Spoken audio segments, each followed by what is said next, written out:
When Daniel died, the world didn't stop. That was the first cruel surprise.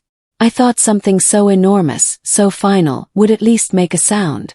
But the morning after he passed, the birds still sang. The mail still came. The sun still rose, indifferent. And I was still here. People brought casseroles and condolences.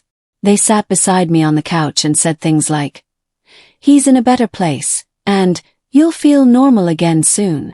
But what is normal after this? I couldn't imagine it. For weeks, I wandered the house like a stranger. His coffee mug still sat in the sink. His slippers under the bed. His smell in the closet, fading a little more each day. I'd reach for things before I remembered there was no one to hand them to. One morning I walked outside with no real reason. It was early spring. The ground was soft, the sky heavy with clouds. I looked across the field behind our house, a patch of land we'd always said we'd do something with. Someday. That day I picked up a shovel. I don't know why. I wasn't thinking. My hands just moved. I dug a hole about 2 feet deep. And then I went to the shed, found an old tree sapling we'd bought months ago and forgotten. Planted it. I didn't cry. I didn't speak. I just pressed the soil back down, patted it firm, and stood there for a long time.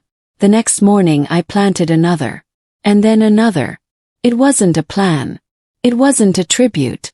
It was just something I could do. Something that made the day feel less hollow. Planting a tree took time. It required my hands, my focus. And when I stepped back, something new existed that hadn't been there before. 1 tree a day. That's how it began. By the 50th tree, the field had begun to change. It wasn't dramatic. No fanfare, no bright moment of transformation. But something had shifted. The grass looked softer. The breeze felt kinder. And when I stood at the edge of it all, the space didn't feel so empty anymore. It felt full of something quiet, something good. I didn't expect anyone to notice, but people did.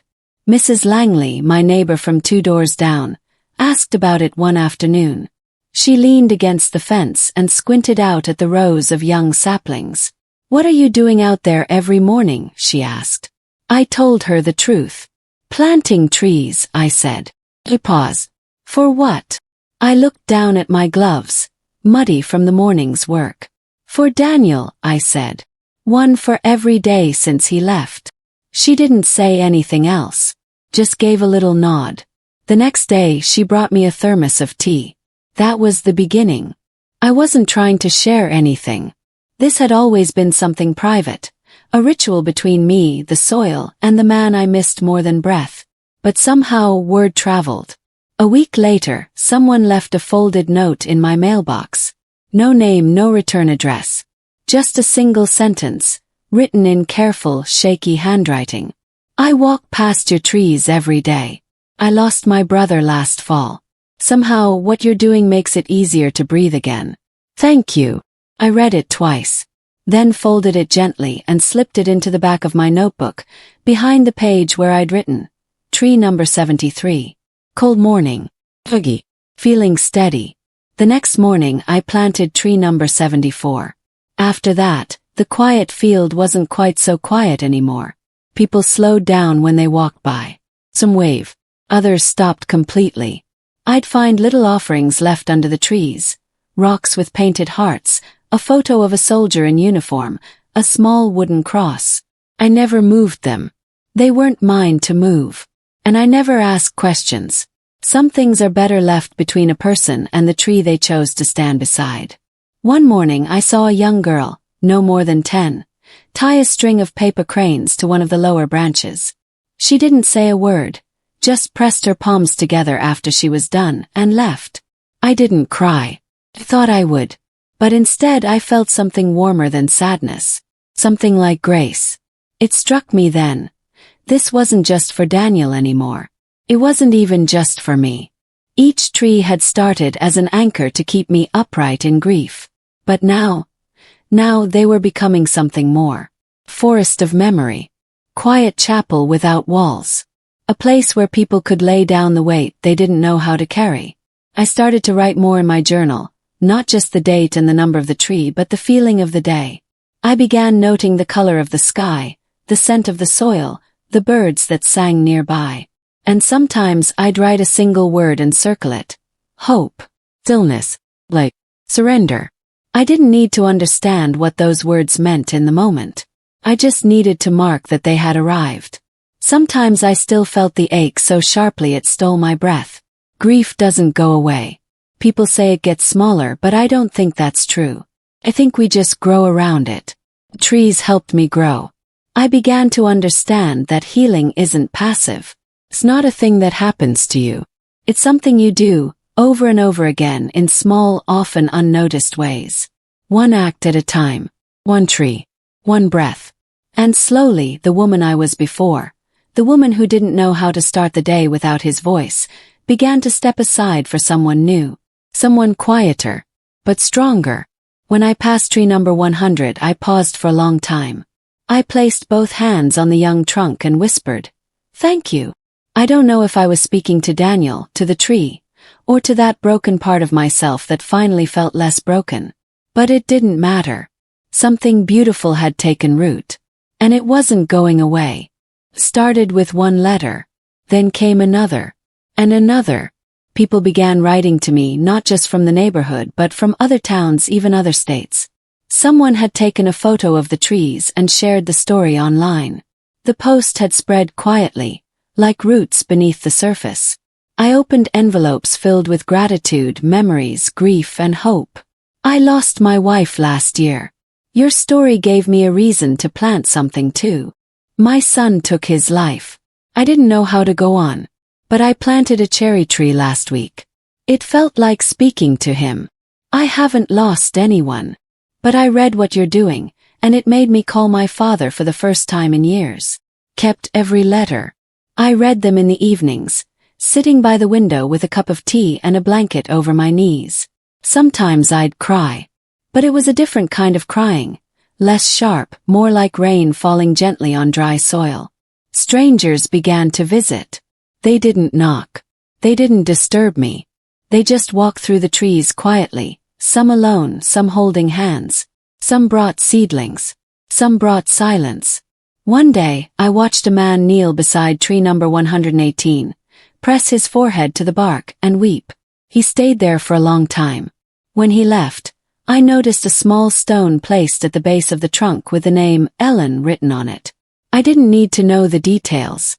I just whispered, "You're welcome." Somewhere along the way, someone put up a small wooden sign at the edge of the field. It read, "The Forest of Days. Planted in love. Open to all." I hadn't named it, but I smiled. 'Cause it was true. These trees, one for every aching morning, had become something I never could have imagined. A memorial. Sanctuary. Beginning. And even though I still miss Daniel every single day, the ache feels different now. Feels softer. Like he's not gone, not really. Just spread out across the roots and the leaves, whispered in the wind that moves through the branches. The field no longer feels like a place of endings. Feels like something still growing. It's been 365 days. I know because there are 365 trees in the field now. Each one standing in quiet testament to a day I chose to keep going. I walk the path every morning. It curves gently through the trees now, a soft trail worn into the earth by my boots, and by the feet of others who've come to walk beside memory. The field no longer looks like a field. Looks like a forest. Not a dense one. More like something caught between youth and maturity. The trees still tremble when the wind comes, their trunks thin and unsteady. But they stand, and that's enough. I remember the first one, how small it seemed.